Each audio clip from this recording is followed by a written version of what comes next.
Picture this, folks. Mark Cuban, Shark Tank's billionaire tycoon known for his negotiation prowess, breaks his own golden rule. Yes, you've heard it right. The same Mark Cuban who's been playing the game of business like a chess grandmaster, making his move only after carefully studying the board. Now let's rewind a bit. The stage was set, the sharks were circling, and in walks Rebel Cheese, an artisan vegan cheese company, with a platter of opportunity. The founders had their eyes on a cool $750,000, offering up a mere 5% of their flourishing company. Cuban, in an unexpected twist, jumped the gun, breaking his sacred rule of speaking last. The room, filled with seasoned negotiators, was left in a state of disbelief. Even Kevin O'Leary, the tough-as-nails shark, was left scratching his head at Cuban's sudden rule-breaking pivot. But hey, when you're a billionaire, you can afford to change the rules of the game, right? And just like that, Cuban threw his rule book out the window, shocking everyone on set. Talk about a plot twist. Now let's delve into the deal that made Cuban break his own rule. Spoiler alert, it involves vegan cheese. Picture this. The founders of Rebel Cheese, an artisan vegan cheese company, strut into the Shark Tank. They're asking for a cool $750,000 for a mere 5% stake in their company.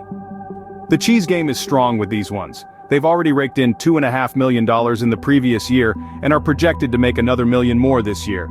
Enter Mark Cuban, a shark infamous for his strategy of speaking last during negotiations. But this time, he tosses his rulebook out the window.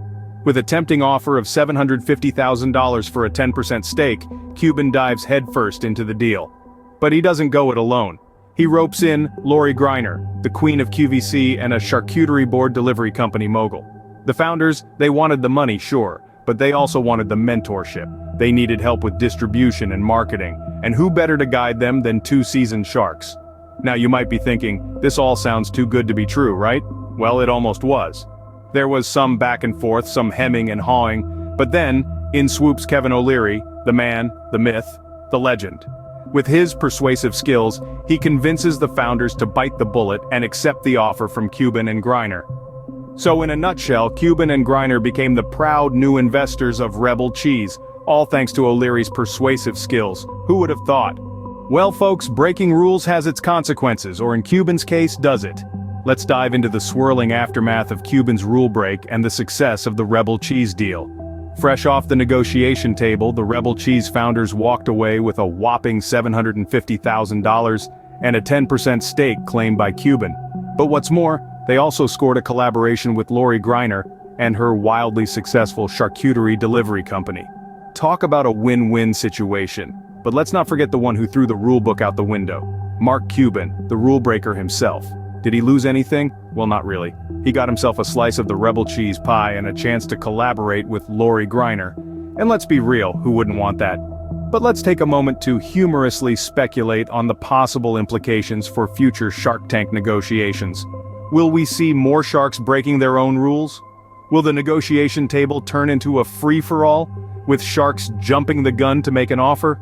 Or will Cuban's rule break be a one-time thing, a momentary lapse in his otherwise steadfast negotiation tactics? Only time will tell. But one thing is certain, this rule break has certainly stirred up the waters, making the already thrilling Shark Tank even more unpredictable. And for us, the viewers, it only makes the show all the more entertaining. So, the moral of the story? Even billionaires like Cuban can't resist a good vegan cheese. And when it comes to negotiations, sometimes breaking the rules can lead to the cheesiest outcomes.